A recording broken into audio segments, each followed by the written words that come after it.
రాజమండ్రిలోని లాలా చెరువు ప్రాంతంలో ఒకేసారి పలువురు తీవ్ర అనారోగ్యానికి గురయ్యారు. దీనికి కారణం కల్తీ పాలే అని అధికారుల దర్యాప్తులో తేలింది. ఘటనపై ఏపీ వైద్య ఆరోగ్య శాఖ కమిషనర్ వీరపాండ్యన్ స్పందించారు. కల్తీ పాలు ఘటనలో నలుగురు మృతి చెందారని, 12 మంది ఆసుపత్రిలో చికిత్స పొందుతున్నారని తెలిపారు. నలుగురి పరిస్థితి విషమంగా ఉందని చెప్పుకొచ్చారు. ఇక రాజమండ్రిలో ఇవాళ మీడియాతో మాట్లాడారు ఆయన. అలాగే పాల వ్యాపారి 126 కుటుంబాలకు పాలు పోశారని, పాలు కల్తీ జరిగినట్లు ప్రాథమికంగా గుర్తించామని అన్నారు.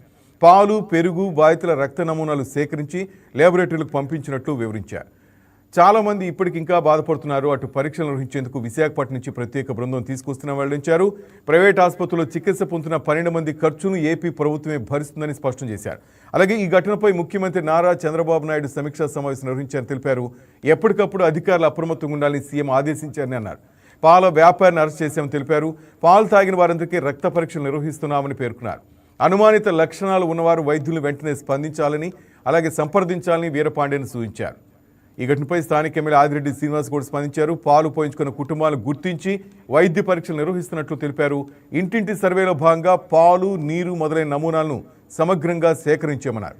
అలాగే కిడ్నీ వ్యాధులపై వైద్య ఆరోగ్య సిబ్బంది అప్రమత్తంగా ఉన్నారని, ఎవరు ఏ విధమైన భయాందోళనకు గురి కావద్దని ప్రజలకు ధైర్యం చెప్పారు. 2 రోజుల్లో ఈ ల్యాబ్ రిపోర్ట్ వస్తుందని, రిపోర్ట్ ప్రకారం చర్యలు తీసుకుంటామన్నారు. రైట్, మొత్తం మీద ఈరోజు కాకినాడలో మనం చూడొచ్చు, నలుగురు ప్రాణాలు తీసింది ఈ కల్తీ పాలు. ఇంకా చాలామంది బాధపడుతున్నారు, ఆసుపత్రిలో ఉన్నారు.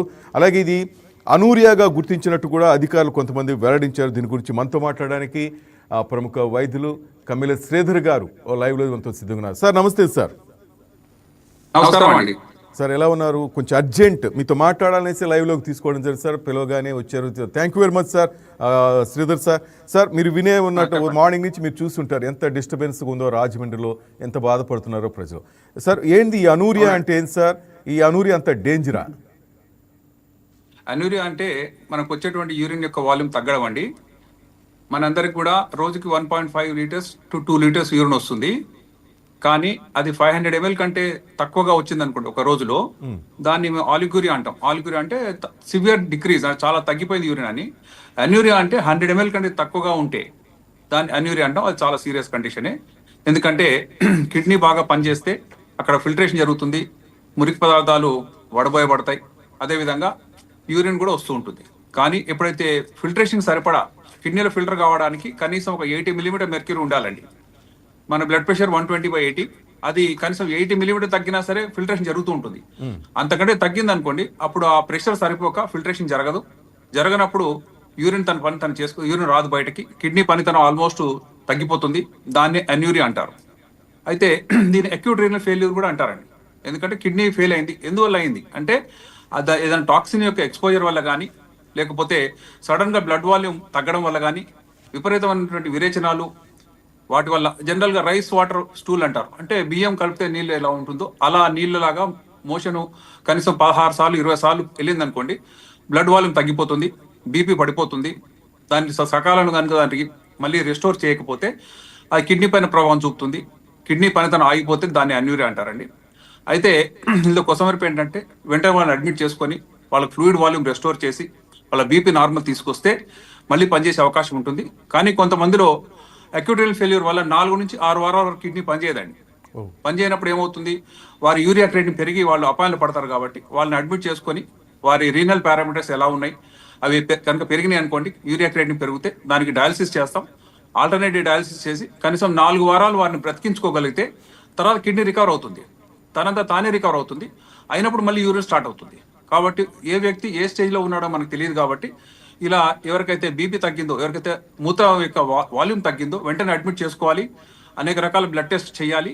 చేసి ఎటువంటి టాక్సిన్ ఎక్స్పోజ్ చాలా ఇంపార్టెంట్ అండి. ఆ టాక్సిన్ కనుక గుర్తించినట్లయితే దాని విరుగుడు మందు కూడా వాడచ్చు. చాలా సార్లు ఏమవుతుందంటే వైరల్ గ్యాస్ట్రోఎంటరైటిస్ వల్ల కానీ, బ్యాక్టీరియల్ గ్యాస్ట్రోఎంటరైటిస్ వల్ల కానీ ఇలా జరుగుతుంది. దాని యాంటీబయాటిక్ కూడా కంపల్సరీ వాడాలి. వాడితే ఆ విరేచనాలు తగ్గుతాయి. తద్వారా మనకు బ్లడ్ వాల్యూమ్ మళ్ళీ రిస్టోర్ అయ్యే ఛాన్స్ ఉంటుంది. ఏదైనా సరే ఇది మాత్రం సీరియస్ కండిషనే.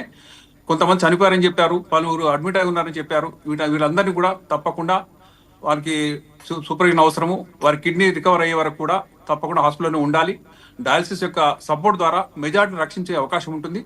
అలాంటి వసతి లేకపోతే మాత్రం ఆ పిల్లలు చనిపోతారండి. ఎందుకంటే అనూరియా అనే కండిషన్ లో అది లైఫ్ థ్రెటనింగ్ ఎమర్జెన్సీ. ఆ కండిషన్లో కనుక మనం సరిగా ట్రీట్ చేయకపోయినా, వసతున్న చోటికి పేషెంట్ తీసుకోలేకపోయినా డబ్బులు లేవని చెప్పి పేషెంట్ యొక్క కుటుంబం వెనక్కి వెళ్ళిపోయినా ఆ బిడ్డ చనిపోతుంది. దానికి కారణం ఏంటని తెలుసుకొని ట్రీట్ చేసినట్లయితే కొంతవరకు వాళ్ళు రక్షించుకునే అవకాశం మాత్రం సార్ ఉన్నాయని చెప్పక తప్పదు. మీకున్న అనుభవంతో సార్ ఈ పాలలో ఏం కలిపితే ఇట్లా అనూరియా వచ్చే అవకాశం ఉంది సార్? ఏం కలిపి ఉంటారని మీరు అనుకుంటున్నారు సార్? కల్తీ పాలు అని తెలుస్తుంది కానీ చాలా డేంజరస్ ఐటమ్స్ అని కలిపారా వాళ్ళు? అంటే అది చెప్పడం చాలా కష్టం అండి, ఎందుకంటే టాక్సిన్స్ ఆర్ టూ మెనీ. ఎవరు ఏది కలుపుతున్నారు అసలు కలపకుండా ఇన్ఫెక్టెడ్ మిల్క్ కూడా అలా చేయొచ్చండి. ఓకే, బ్యాక్టీరియా ఇన్ఫెక్షన్ అయింది అనుకోండి, దానివల్ల మనకు లూజ్ మోషన్ అవుతూ ఉంటుంది. అంటే లూజ్ మోషన్ నిల్వ ట్రీట్మెంట్ ఉన్న పాలు అంటారా? ఎట్లా సార్ పాలు ఏమంటారు? నిల్వ పెట్టి చాలా రోజుల నుంచి వాటి వల్ల కూడా జరగదు, అంటే ఫర్మెంటేషన్ ప్రొసీజర్ జరుగుతూ ఉంటుంది, పాలల్లో జరుగుతుంది.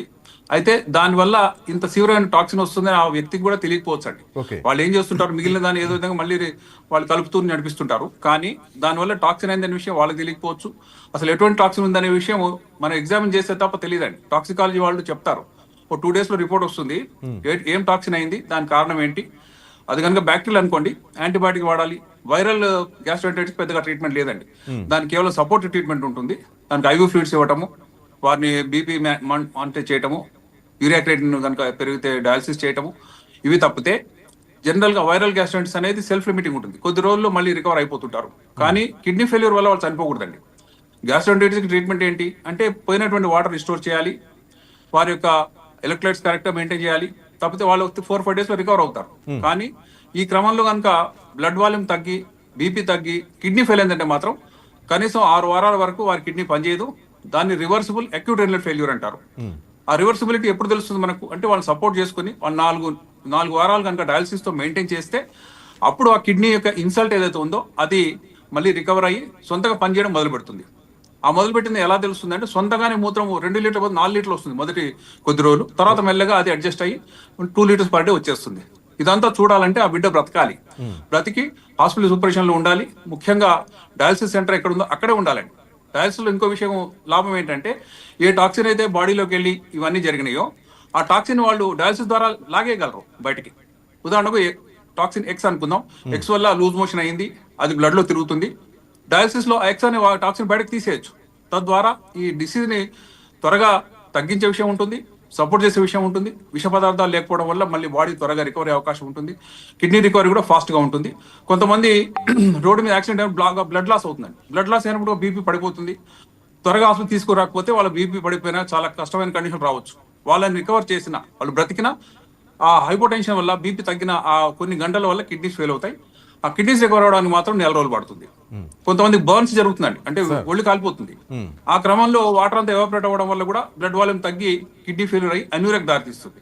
సో అనూరియా అనేది కిడ్నీకి ఉన్నటువంటి వాల్యూమ్ తగ్గడం వల్ల వచ్చినటువంటి కష్టం. అది అనేక కారణాల వల్ల జరగచ్చు. అది టాక్సిన్ వల్ల జరిగిందా, అతిసార వ్యాధి వల్ల జరిగిందా, మరి ఇంకే కారణాలు తెలియదు. ఈ రిపోర్ట్స్ వచ్చే వరకు చెప్పలేం. కానీ ఈ క్రమంలో బిడ్డలు అపాయంలో పడకుండా మాత్రం సూపర్ స్పెషల్ సెంటర్లో ఉండాలి, డయాలసిస్ అందుబాటులో ఉండాలి, కిడ్నీ స్పెషలిస్ట్ ఉండాలి. తద్వారా వీళ్ళని రక్షించే అవకాశం మాత్రం కొంతవరకు కనబడుతున్నాయి. సార్ శ్రీధర్ సార్, ఇది పెద్దలకి అలాగే చిన్నపిల్లలకి ఒకే లక్షణాలు ఉంటాయా? ఏమైనా డిఫరెన్స్ కనిపిస్తుంది సార్ అనూరియా గుర్తించడం ఎట్లా సార్? ఇప్పుడు అక్కడ ఇద్దరు సఫర్ అవుతున్నారు సార్, అక్కడ పిల్లలు పెద్దలు ఇద్దరు సఫర్ అవుతున్నారు సార్ ప్రెసెంట్. అంటే అనూరియాలో జనరల్ గా పెద్దలైతే కొంతవరకు తట్టుకునే ఛాన్స్ ఉంటుందండి. అనూరియా అంటే ఏంటి, ఏ వ్యక్తి కూడా తను ఎంత మూత్రం పోసాడు కొలుచుకోవడానికి. ఒక 24 hours లో మనకు తెలిసినంత వరకు 5-6 సార్లు మూత్రం పోస్తాం, కానీ ఒకసారి కూడా పోసినట్టు గుర్తు లేదు, పోస్తే 4 చుక్కలు వచ్చింది తప్పితే మూత్రం పోసినట్టు నాకు తెలియట్లేదు అని అంటే అది అనూరియా కింద లెక్క.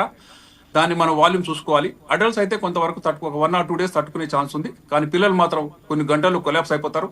అందువల్లనే పిల్లలకు త్వరగా ట్రీట్మెంట్ ఇవ్వాలి. ఐవీ ఫ్లూయిడ్స్ కానీ లేక జనరల్ సపోర్ట్ ట్రీట్మెంట్ ఏముంటుందో ఎలక్ట్రోలైట్స్ చెక్ చేస్తాం. ఎలక్ట్రోలైట్స్ అబ్నార్మల్ ఉండడం వల్ల కూడా గుండె సరిగా పనిచేయదు. పొటాషియం పెరిగింది అనుకోండి, హార్ట్ ఒక్కసారిగా డైలేట్ ఆగిపోతుంది.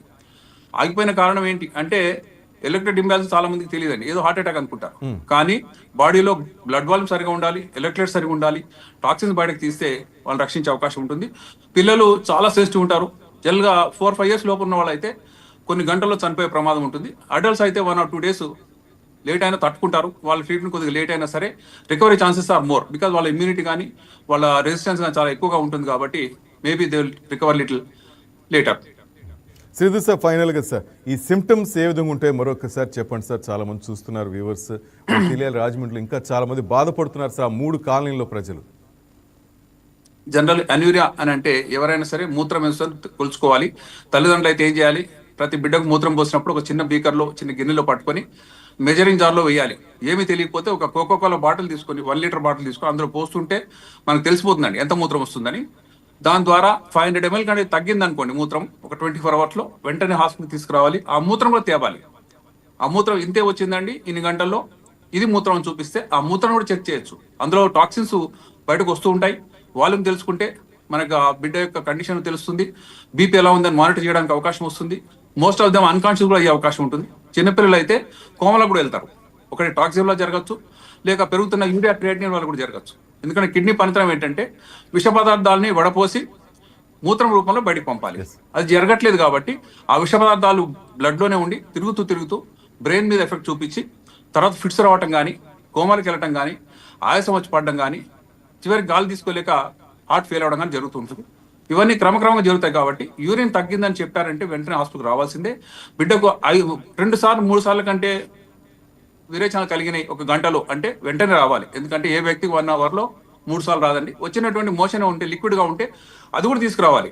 ఎందుకంటే దానిలో కూడా మన ఆర్గానిజం గుర్తించవచ్చు. వాటిని కల్చర్ చేయడం ద్వారా ఎటువంటి ఆర్గానిజం వల్ల జరిగింది, ఎటువంటి టాక్సిన్ వల్ల జరిగింది, అది వాటి విరుగుడు కనుక్కోవడం చాలా తేలికండి. ఫస్ట్ టాక్సిన్ తెలియాలి. ఎందుకంటే 150 టాక్సిన్స్ ఉన్నాయి. మరి అన్నిటి విరుగుడు మనం వాడలేం పిల్లల మీద. కాబట్టి టాక్సిన్ తెలిస్తే వెంటనే వాటిని రికవర్ చేయొచ్చు. రెండవది అంత లోపల బిడ్డలు ప్రాణం పోకుండా సపోర్టివ్ ట్రీట్మెంట్ చాలా ఇంపార్టెంట్. అది చిన్న ప్లేసుల్లో జరగదు, గ్రామాల్లో టౌన్లో కుదరదు. ఒక సూపర్ స్పెషాలిటీ హాస్పిటల్ ఉంటే తప్ప ఏ కష్టం వచ్చినా సరే, ఏ ఎలక్ట్రిక్ ఇంబ్యాలెన్స్ వచ్చినా సరే, ఎటువంటి క్రియాటిన్ పెరిగినా సరే, టైల్స్ అవసరమైనా సరే, బ్లడ్ వాల్యూమ్ రిస్టోర్ చేయాలన్నా సరే, ఇవన్నీ జరిగేటువంటి అవకాశం కేవలం సూపర్ స్పెషల్ హాస్పిటల్ ఉంటుంది. ముఖ్యంగా నెఫ్రాలజిస్ట్, నేను యూరాలజిస్ట్ అండి. మా యొక్క ఇద్దరి యొక్క సయోధ్య వల్ల చక్కగా బిడ్డల్ని ఆ కిడ్నీ ఫెయిల్ నుంచి రక్షించే అవకాశాలు పుష్కలంగా ఉంటాయి. Thank you very much Kammila Sridhar sir, లైవ్లోకి వచ్చి మీ అమూల్యమైన సూచనలు సలహాలు చేసి thank you very much sir. Thank you sir. Welcome.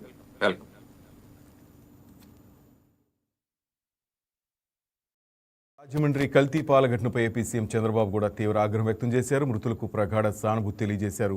కల్తీ పాల మృతుల కుటుంబాలకు పరిహారం ప్రకటించారు. ఒక్కో కుటుంబానికి 10 లక్షల చొప్పున పరిహారం అందిస్తామని సీఎం వెల్లడించారు. అలాగే ఈ కల్తీ పాల బాధ్యులను వదిలేది లేదని ఆల్రెడీ గణేష్ అనే వ్యక్తిని అరెస్ట్ చేశారు. ఇప్పటికే పాల వ్యాపారి నాగేశ్వరరావును అరెస్ట్ చేశామని చెప్పారు. కల్తీ చేస్తే ఎవరిని వదిలిపెట్టే ప్రసక్తే లేదు స్పష్టం చేశారు. అలాగే దోషులపై కఠిన చర్యలు తీసుకుంటామని ఆయన హెచ్చరించారు. That's all for now. Keep watching YK news. ఇది తెలుగు వారి గుండె చప్పుడు.